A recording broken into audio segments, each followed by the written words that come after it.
Yeah, morning, everybody. Hopefully, you had a good weekend. Got kind of a fun call today. It'll be a little bit shorter because so many of you were nice enough to stick with me all the way through it last week. So, first thing, I just want to remind you, 522 tape breakdown, great thing every other week to kind of sharpen your axe and get a little bit better at your skills. So last week it was, is it ever okay to sell, tell, preach, and teach? Yes. Here's an example, but don't overuse it. So guys, it only takes 5 to 10 minutes. Please, please, please, please do that. Now, first thing I want to talk about today is Jerry has some more news for us. Awesome. Thanks, Mike. Let me get my screen switched over here, guys. Excuse me, and bear with me. My voice is it's great to be with you, first of all. We got our first snow here up in Minnesota, but my voice is a little bit hoarse, so I was busy coaching girls basketball this over the weekend, and then of course the Minnesota Vikings had a pretty big win. If you weren't living under a rock, that had me screaming all day. So stick with me here, and we'll get through this together. But thanks for being on the call again, and a couple updates I want to go over. I always like to go over some product stuff, but just want to have some conversation just in general here with you guys too as well. Some of you guys may or may not be aware of what a RILA is. So that stands for Registered Index Linked Annuity. So if you're an insurance-only guy, you probably don't know of them or aren't aware of them, it's good to pay attention because you need to know what some of the other products out there are. But I just kind of want to talk about some comparison in RILA products and fixed index annuities and maybe where they do and they don't fit, because they've been a fairly new product over the last 5 years, and I think guys, in the security side have been trying to kind of fit, well, where do these things kind of fit? And I think there was a bit of a misunderstanding on the positioning of where they should be at, and some of them might be from a carrier standpoint. And I just want to give you guys a feel for where I can look at them, and a lot of the guys that on 5Q Group look at them too as well. And so at registered index linked annuity, it's kind of like a fixed index annuity in a way, but it's really not. And the reason why I say that is so with a RILA product, you end up getting having just kind of two different types of them. You end up getting a little bit higher cap or participation rate typically than a fixed index annuity, but there's loss on those products. So it's kind of like a blend between a variable annuity and a fixed index annuity. Okay, and so how they work generally is you'll have maybe a cap of extended cap of maybe 13 to 15%, but you end up having some options where you end up having maybe you're protected against the first 10% of losses, or you take the first 10% of losses, and then the losses after that you don't take. So it's not a fully secure and safe product. And the trade-off is what guys are kind of looking at is, well, I can maybe get a little bit higher cap or participation rate. And we're talking, maybe you're at somewhere between 13 to 15% on a cap, but you do have that risk of losing, and there is, maybe a 1% fee that's attached to that. And then there's another version of it where instead of a cap rate like that, it might be an S&P participation rate of 140% of whatever it does. However, it's over a 7-year period of time. So you're not getting that annual reset and lock in every year. It's basically looking at a whole period of time.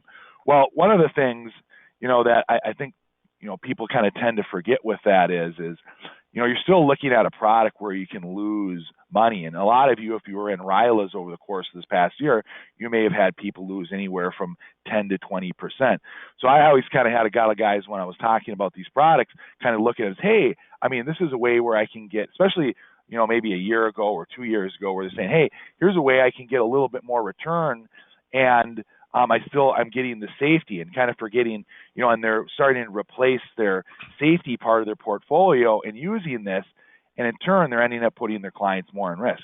Now, I don't necessarily have a problem with a RILA if you take it, because you can take risk on it, and you want to go ahead and put that in the growth position. But we want to remember, when we're using the safe part of our portfolios, we need to have something that's put in there that's completely 100% rid of having that risk. And they really are a risk to have those products and use them in there. Not to mention, one of the other things, I always tell guys this when it comes to fixed index annuities, I don't really like to use anything more, longer out than a 2-year point to point, because now I'm losing out on some of my compound interest. I don't get annual reset, and I don't get the compounding of locking in each and every year. That's the beauty of a fixed index annuity, is being able to lock in each year and then either reset if the market's low and start over at a lower point, or lock in my gains. When I do a 7-year point to point on a product, I'm missing out on 7 years of compounding interest and being able to lock in on an annual basis, which is why most of us, we're only using 1 year and 2 year point to points. But one of my points here on this with the RILAs is that, you look at some of the rates that we're at right now.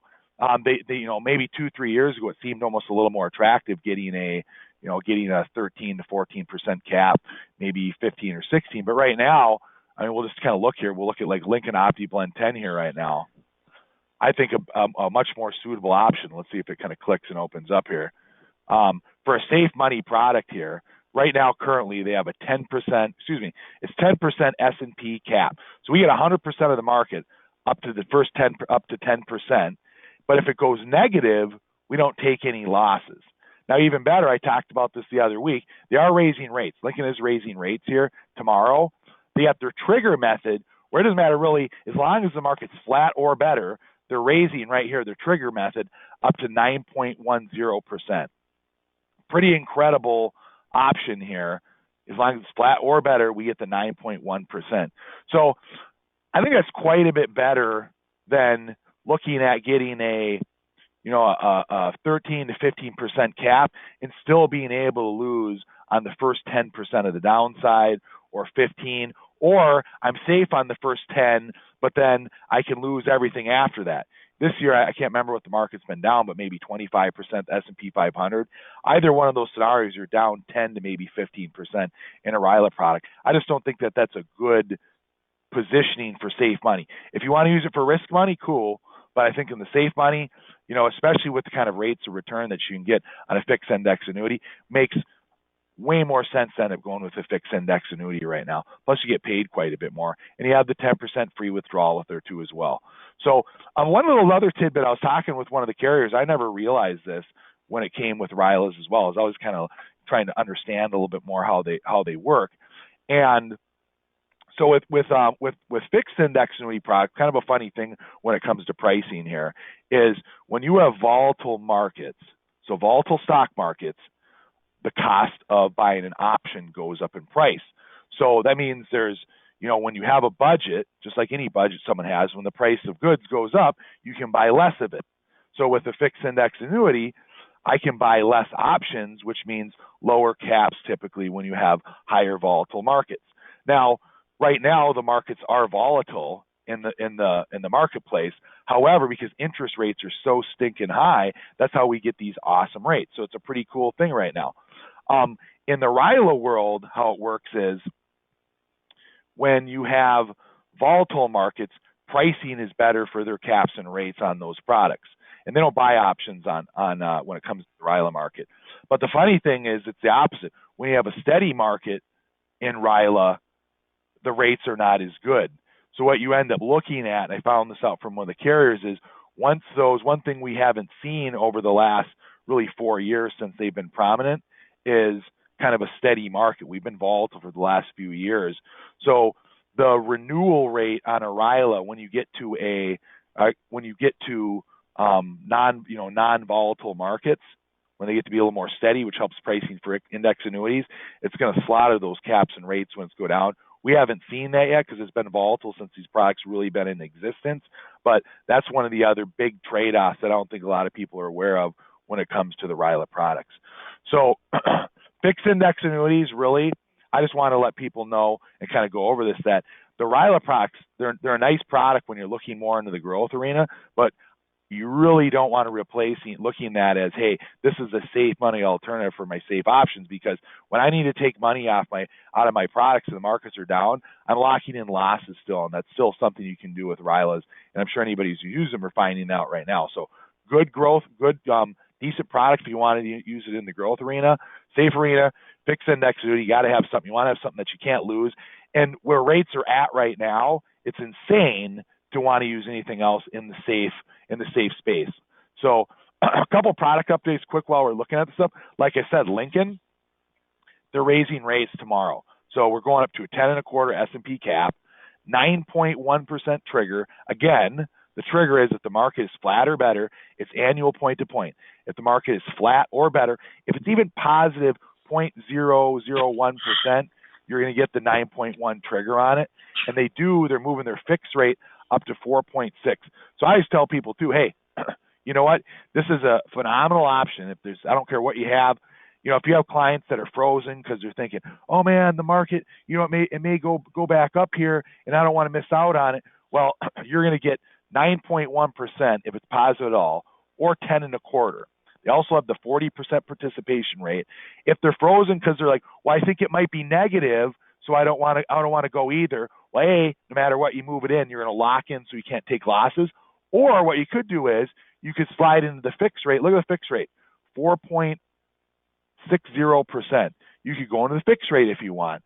So there's really an option for any scenario that's there for you. This is what we got for Lincoln. A couple other options I want to kind of show you guys. A lot of us have used Equitrust. Equitrust is an awesome option if I need growth. We want a reasonable company to deal with. When it comes to doing replacements, they're great to deal with. They just raised their rates as well. Their S&P cap is 10.5%.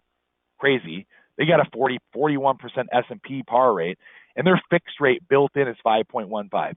Now, yes, the fixed rate is not guaranteed. It's not like a MIGA. However, based on the pricing and where we're at, it's not like we're going to be seeing this stuff drastically reducing in these early years at all on any of the renewal rates. So it's not like hey, next year all of a sudden it's going to go down to 3.5. That ain't happening. Just to let you guys know it, or to kind of put that to rest. But they got great S&P stuff. Equitrust is a great company to deal with, reasonable when it comes to suitability as well. And then one other carrier, because we're talking about these high rates and stuff. If you've been using RILAs and you've been kind of looking at that stuff, kind of a newer carrier in the space here, Aspida right now, they're an A-rated carrier, a little newer name, so sometimes maybe you want some carriers you're a little more comfortable with, you're a little more familiar with, but I did want you guys to know they have some pretty phenomenal rates here too as well. So they have an S&P cap right now, their S&P cap right here, 13%, 100% of the return of the market, up to the first 13%. That's ridiculous. And if you're sitting here, and this is one where I was talking, if you had some clients that were frozen saying, well, what if the market bounces back up? I want to be able to get the return here. If the markets pop on it, I got to stay pat. Well, you do run in the risk because we don't have a crystal ball. The markets may keep going down and you're going to lose even more. Well, here's a way to fix that concern if you're wondering, hey, what if the market ends up popping back up? I want to make sure I'm able to capture that. Look at this. 2-year S&P point-to-point cap rate, 26%. So I think the market was down. I'm not 100% sure here. Was down maybe somewhere between 20 and 30% this year. You can get into a product right now where you have no risk of losing. But if we get a bounce back, you're going to capture the first 26%. That right there takes care of that issue. So you're going to be able to catch the bounce back, but get rid of the losses right now. They also got a 2-year S&P participation rate at 65%, and then their S&P 1-year point-to-point is at 50%. If you want to get a little more juice, they even allow you to add a fee of 1% if you'd like, that you can choose on an annual basis to buy up those rates. We've talked about it, showed you products where you can buy up rates over the last year. They allow this here as well. 13% S&P cap, you can buy up to 16.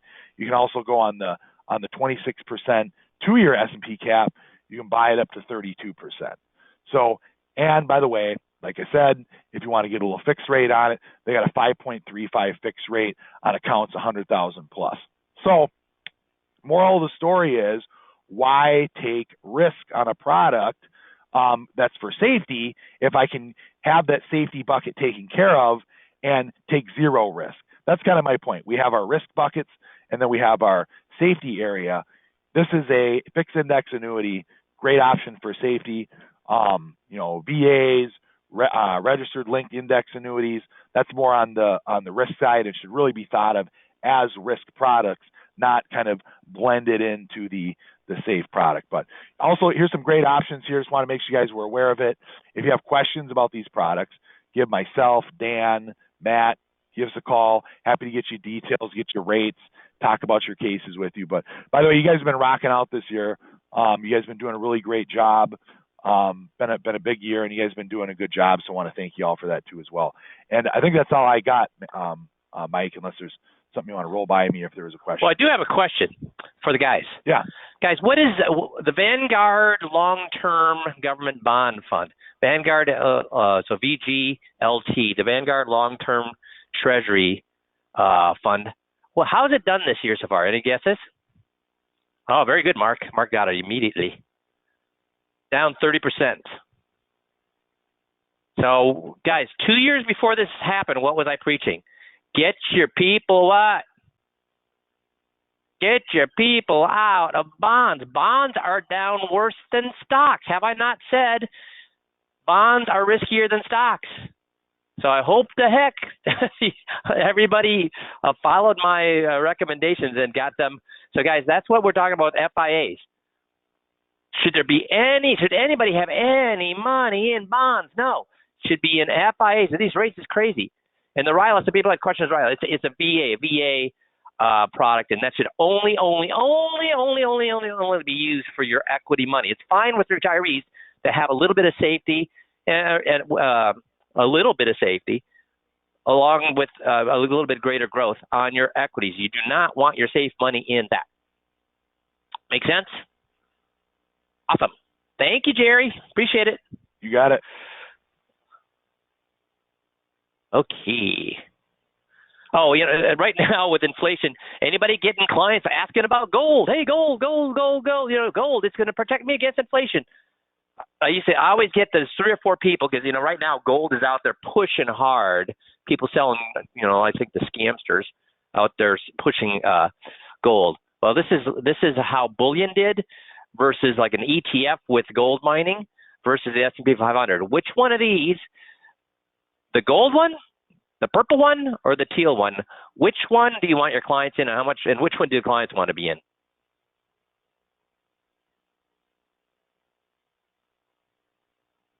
Gold has made how much? Gold has made how much? And when you buy gold, how many people buy gold and hold it? No, don't go with Bitcoin. I hope you're making a joke, Dale. Guys, what's happened? Yeah, don't do that. Okay, he said he's making a joke. Yeah, FTX, right, Mark? That we don't want our clients who are retired in crypto.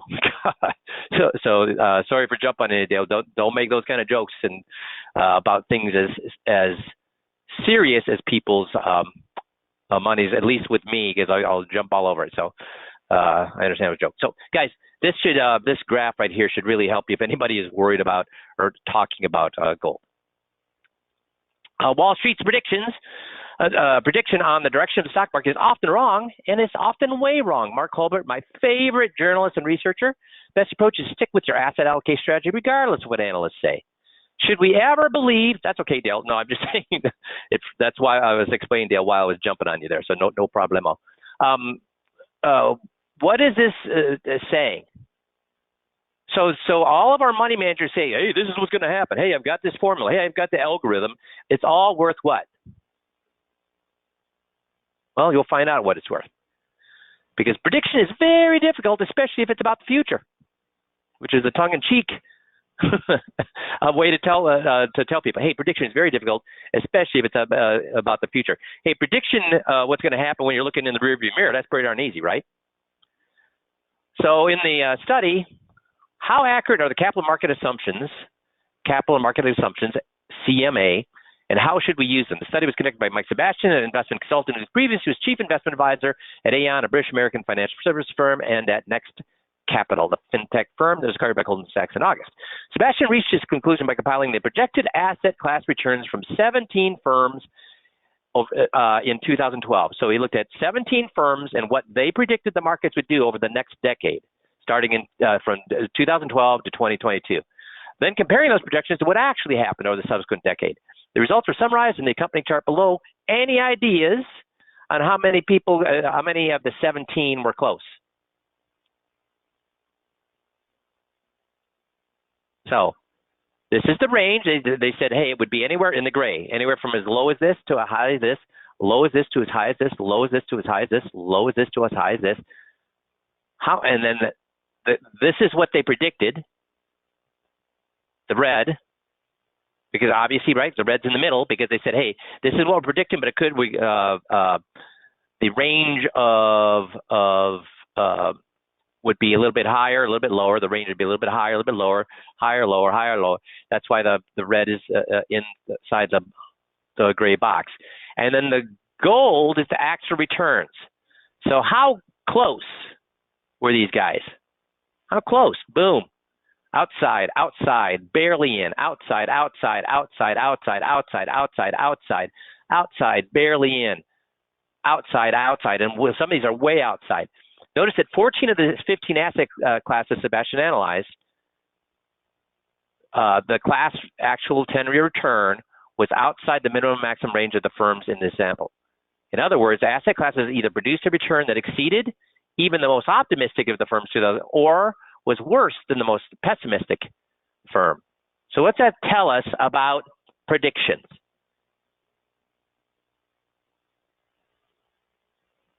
Waste of time, right? Waste of time. The lesson here isn't that you need to find a better research firm. Guys, can you find a better research firm? Somebody in the company said, but my guy, he's this genius. Guys, who were these firms? Donut, doorheads, or were they actually the top firms? These were the top firms with the most money to buy the best experts, to buy the best algorithms, the best computing, best everything, and they were out to lunch.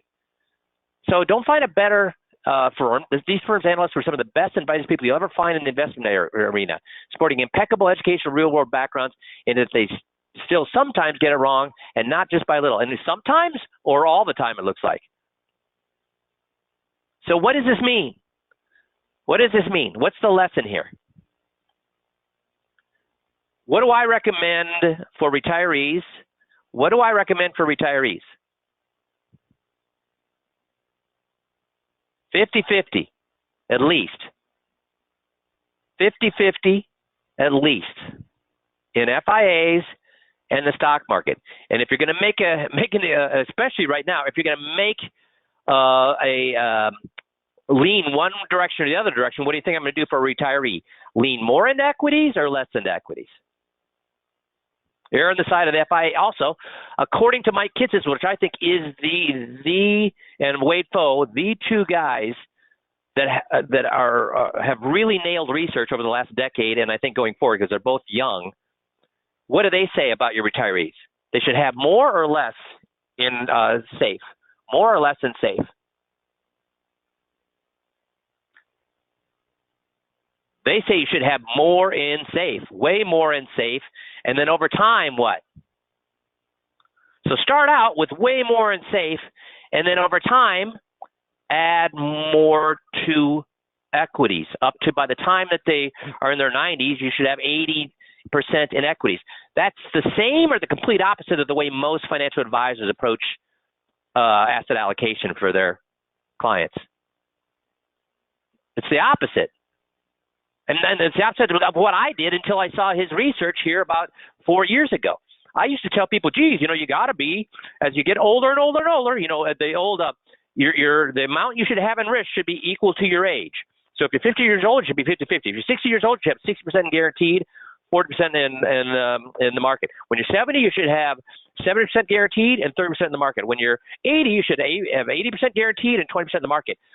What does the research show? Is that the right way to do it or the complete back-asswards way to do it? That's the wrong way to do it. Based on what? Opinions or on tons and tons and tons of research? So you should have your clients very safe now in dollar cost average. So and again, one of our top producers has done this hand over fist and has gotten tons of referrals and done tons of business by doing what over the last year? He moved his clients' AUM into FIAs, and then guess what he's doing? He moved his clients' AUM, a huge chunk of his clients' AUM into FIAs, got paid this year for 6 years up front, 7 years up front, and then he's doing what? He's going to take the 10% withdrawal and move it back into the market on a yearly basis. Dollar cost average right back in the market. Made a ton of money doing that and a ton of credibility with his clients. How much do you think his clients love him right now? And again, I don't know how many of you, did anybody else follow my advice a year ago? He does, because I talk to him on a regular basis. He's telling me it's working fantastic. Tons of referrals, tons of love from his clients. He's made a ton of money this year. And guess how much pushback he's got from clients about the market going down? They are kissing him on the lips. How many others? Please tell me. How many of you others followed my advice on that?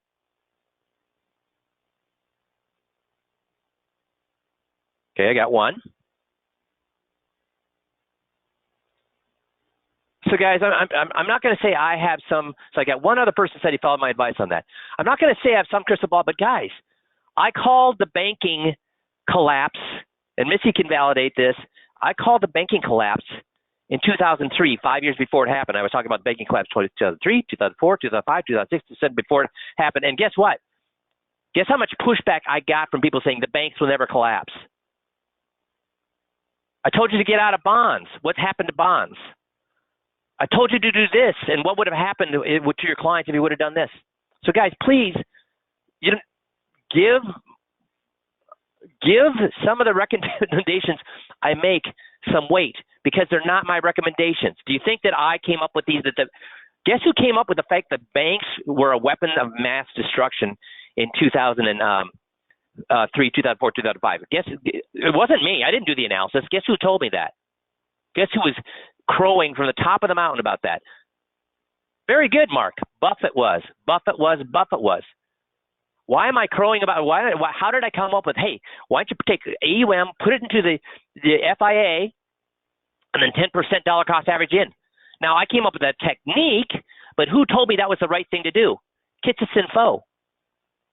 Who told me that bonds were a weapon of mass destruction? Ray Dalio and his crew.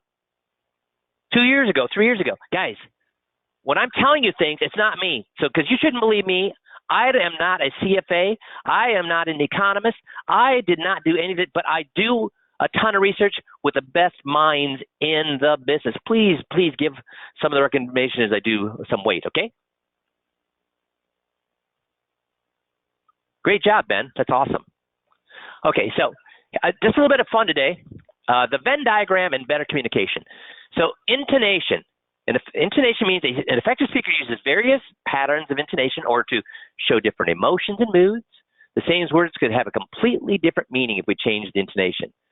It shows an attitude or double meaning. Does my voice change at the end of when I'm doing the non-financial things, and at the end of each one of those non-financial things when I'm saying, I'm sorry, you're probably scratching your head thinking, why is he covering these things?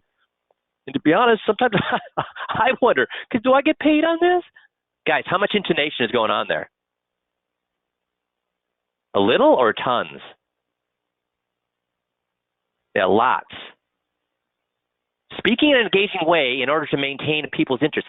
Also, if you listen to me for an hour, yes, I talk fast, yes, I talk loud, but are there also times when I leave blanks, leave silence, pregnant pauses? Sometimes do I talk slower to make emphasis? Sometimes you got to move things around, keep people engaged. I have had people say, Mike, you talk fast. Guess what I've never heard? Even when I conduct 8-hour trainings, guess what I've never heard? And maybe Missy, maybe they've talked to Missy or Jerry, but guess what I've never heard? After 8-hour trainings, 2 days in a row.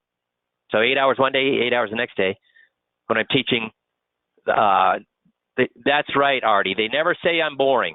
So why am I never boring? Intonation has a lot to do with it. Intonation has a lot to do with it. And here's some fun Venn diagrams. So they're starting a fight, consoling a child, petting a dog. So if I was petting a dog, what would I say? Hey, you want to go outside? Go outside? You want to go outside? If I'm starting a fight, I say, hey, dude, want to go outside? Consoling a child, do you want to go outside? Okay, how about, do you want me to call your mommy? Starting a fight. You want me to call your mommy? Consoling a child, do you want me to call your mommy? I don't know how petting a dog would work. Oh, that's outside that Venn, right? Shushing noises to petting a dog. Shh, shh, shh, shh. Shush. Consoling a child. Shh. Okay, how about starting a fight, petting a dog, and consoling a child with "Hey buddy, hey buddy, hey buddy, hey buddy, I'll find your mom. Hey buddy." Starting a fight. "Hey buddy," petting a dog. "Hey buddy, come here, come here." See, same exact words, but what does the intonation do? Different or the same? Look, I mean, say "Hey buddy," "Hey buddy," "Hey buddy," "Hey buddy," "Hey buddy." Different. Do all three of those things are they even close to the different in the same message? Completely different, aren't they? DJs versus bank robbers.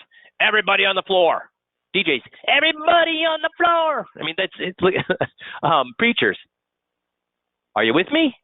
DJs, "Are you with me?" Saying the same words, but how different would they say it?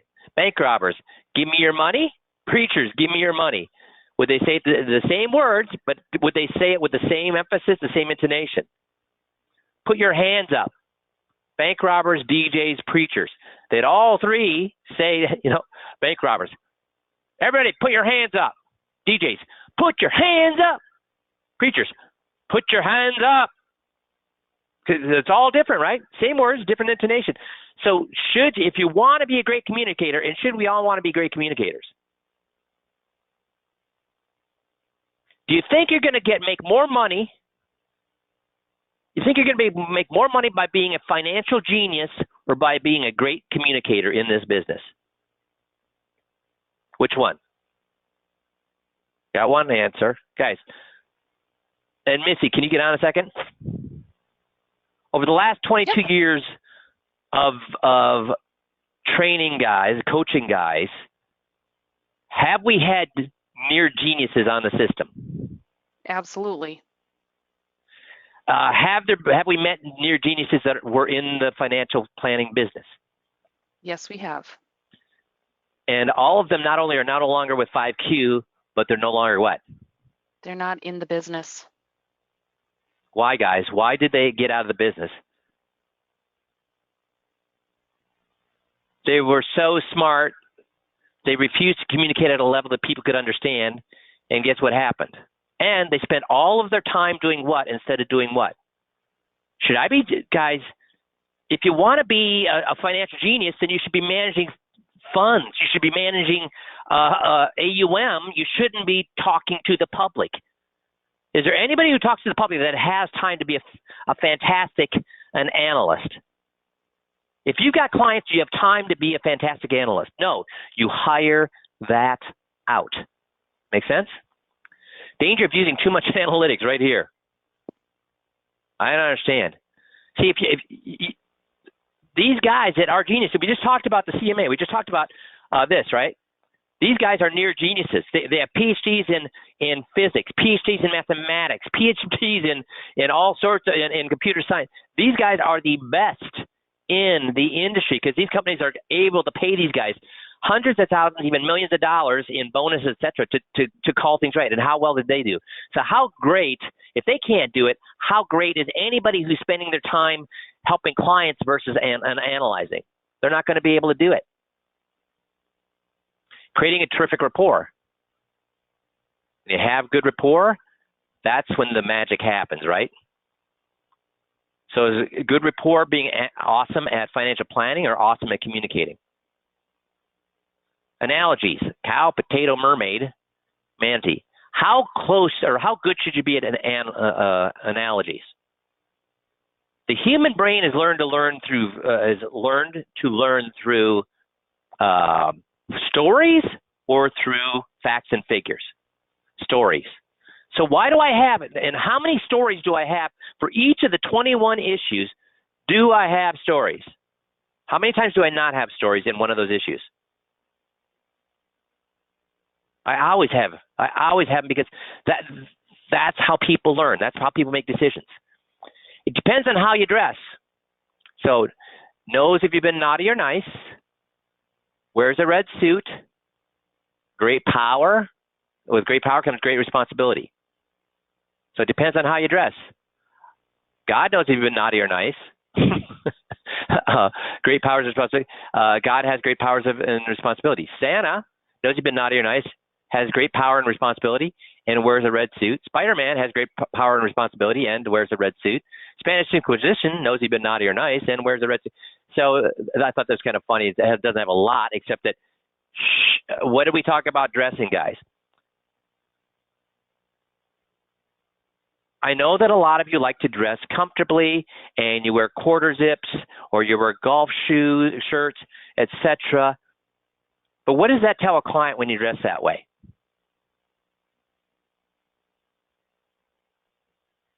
What's that tell a client that when you dress that way?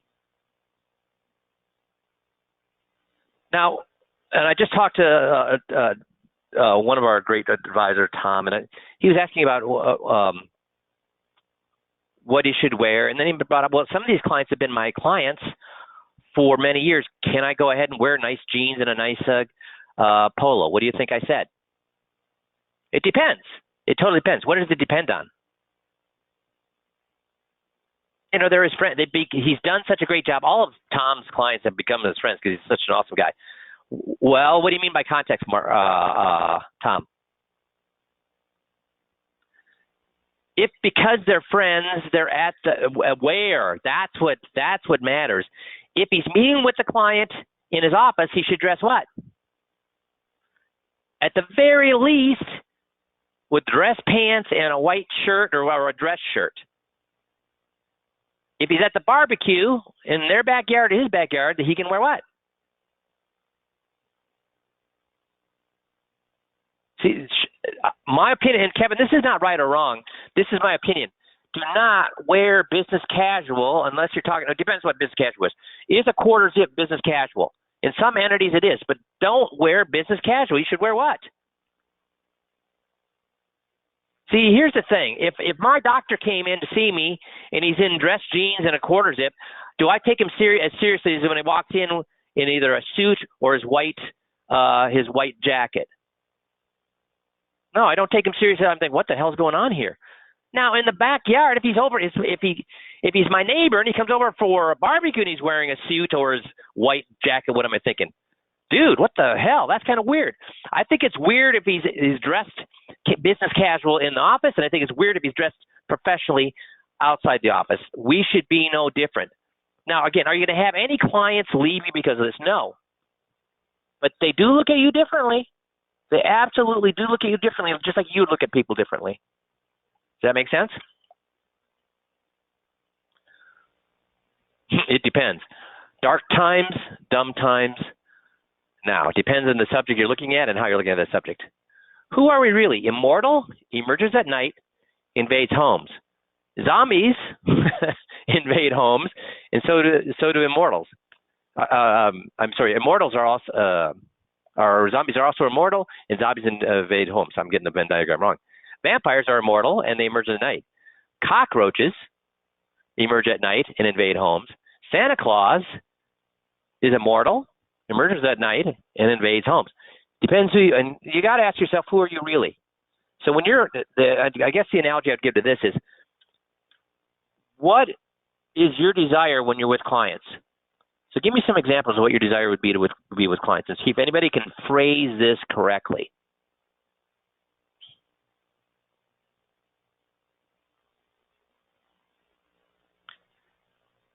My desire to have my clients educate me. What do I mean? Have my clients educate me. See, here's the thing. So I've got a lot of people saying, build trust and relationship. I will agree with you. You want to build trust and have a relationship, but will people move money to you if you build trust and a relationship? No, they'll tell you what. I had a lot of people are saying, build trust and build relationships. They'll tell you what.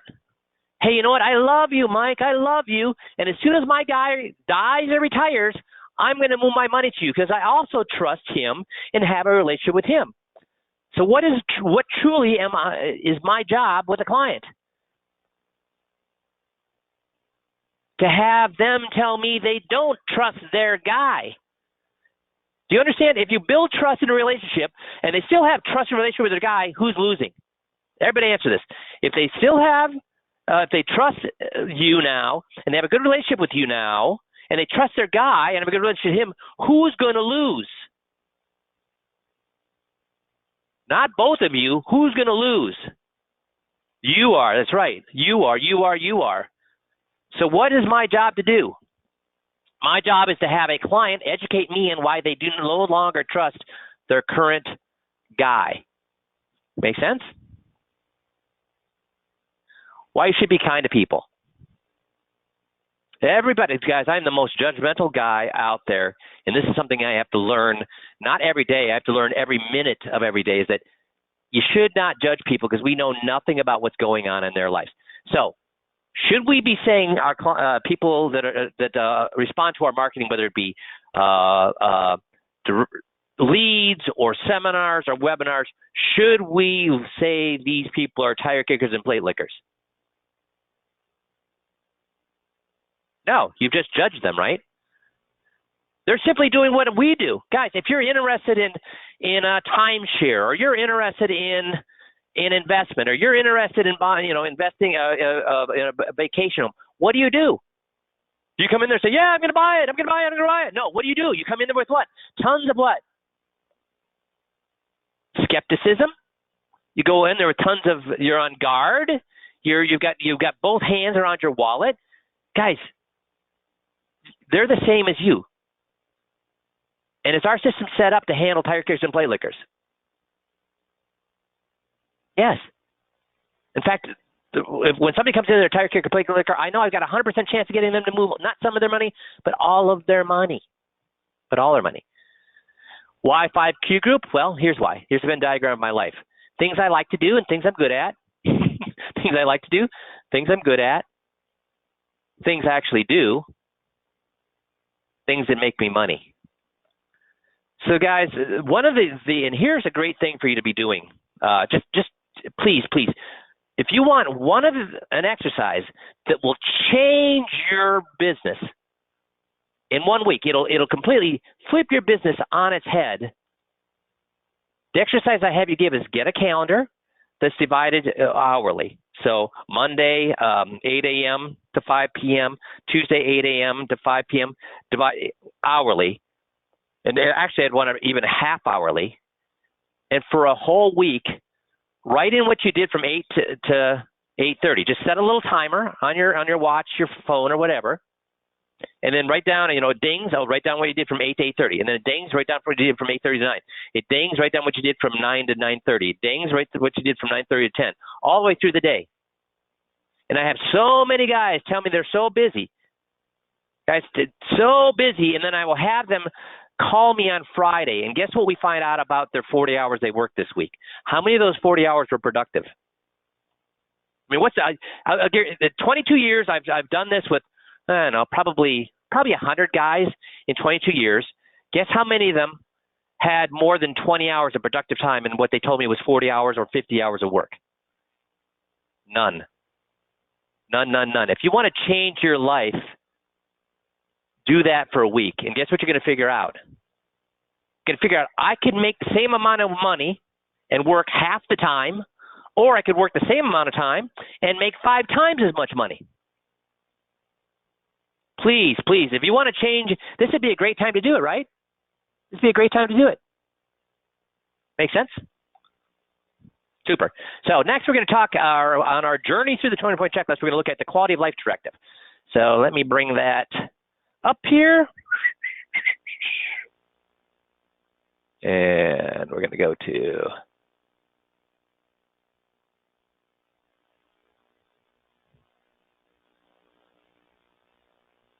now, the one thing about your healthcare power of attorney, though, is it looks like it's missing the most important half. Okay. Is this all of your? Yeah, that's everything. The reason I bring that up, and this does happen sometimes, is that your healthcare power of attorney is working. The part you have is working perfectly, but the most direction it's giving the person you have appointed is do not resuscitate. But is that the only financial medical decision we'll ever need to make? Is whether we should turn off the switch or not, or are there lots of other medical decisions that need to be made? No, I mean there are a lot of decisions that could have to be made. A lot of them. And what's missing from here is what we call a healthcare directive, or giving directives to that person you've appointed on exactly how you want to be treated for any number of things. Because are all decisions easy when it comes to healthcare? No, they're not easy. Well, for example, let's say that I'm appointed as healthcare power of attorney for somebody, and they're not able to make their own decisions, and they break their leg, and the doctor comes in and says, well, we can set the leg, or we can let it heal on its. Guys, do you see this little sticky here, right? And a sticky right here? I've got that on my 20-point checklist. I can put that, and these are permanent ones where I could peel it off of this one and put it on the next one, peel it off of the next one, put it on the next one. And that's simply the, let me get back here.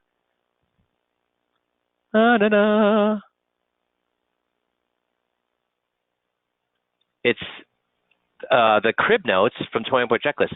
So all the things I'm doing, I can constantly refer to, oh, that's right, I have to, where's the other half of the medical power of attorney? Oh, what are the directives for? Oh, are medical decisions easy or hard? Or are most of them gray? What are some examples of that I could use? This is all right there. So guys, you don't even have to memorize this.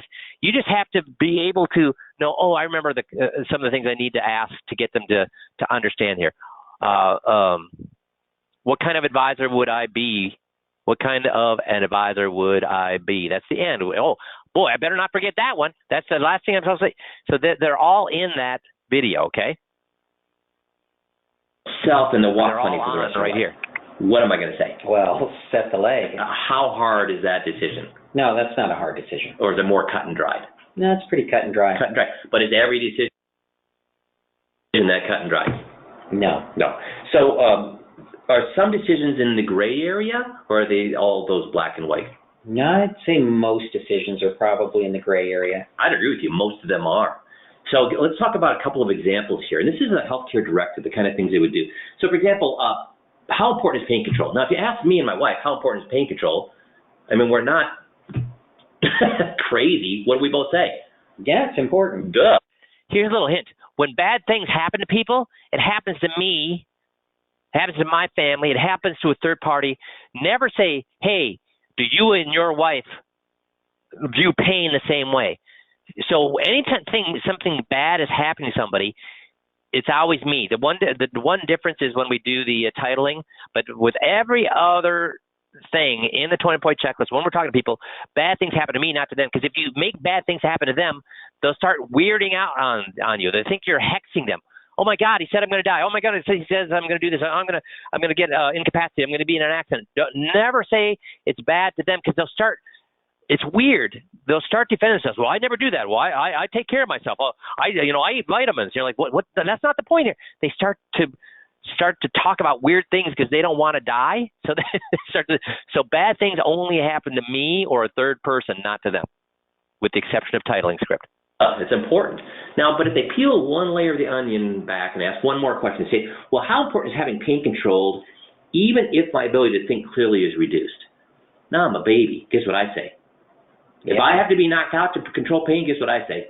Knock me out. Knock me out. But my wife, she's more wants to be in control. So she say, if I have to be in pain so I can still be clear-headed, then what would she do with pain control? Probably just go ahead and be in pain. Right. Now, on the surface, we sounded like we were what? The same. But when we peel just one layer back, we find out we're the same or quite a bit different. No, you're quite a bit different. Quite a bit different. And we'll take it to another one. How important is using life-prolonging treatment? Well, both of us guess what we say. Yeah. But if you start to throw some gray areas in there, for example, what if they said that, let's just talk about me. If the doctor comes to me and says, listen, you have a debilitating illness, it's going to get worse and worse over time. You're going to go from healthy to in a wheelchair to needing help bathing, eating, toileting over time. Now, that's the bad news. The good news is we do have a surgery. It's experimental. And we can do the surgery where you got a 50% chance of being totally healed and healthy for the rest of your life, but you have a 50% chance of dying on the table. Now, is that Again, remember, I'm talking about myself, not them. a gray decision or is that a black and white decision? Well, I mean, it's a difficult decision for sure. Well, I have to think about it for myself. Yeah, you'd probably want to think about it. Or, oh, yeah, let's just do it. So, because I could have 3 or 4 years good, That's true. or I could die on the table. Right. Now, if that decision is hard for me, could you imagine trying to make that decision for somebody else, on somebody else's body? Yeah, that would be tough. That would be tough. And is everybody the same, or is everybody a little different? No, people are different. We just found out that my wife and I are what? Same or different? You're different. Yeah. And so do you think your kids are the exact same? No, they're different. They're different. Now, so if let's say that they come to your healthcare power attorney and they say, let's say it's one of your children, and they say, this is going to happen to mom or dad. They're going to slowly degrade, and they're going to need help with bathing and help with toileting eventually, etc. Or we can take this experimental surgery. And now, do you think there would be a possibility of other children having different opinions on whether they should do the surgery or keep mom or dad? So I made a mistake here. What's the mistake I made?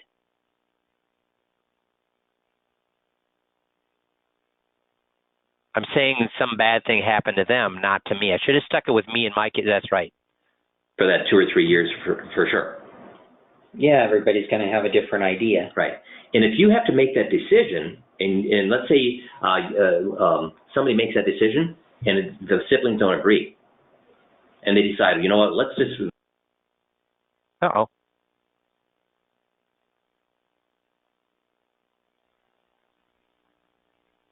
Is that a gray decision, or is that a black and white decision?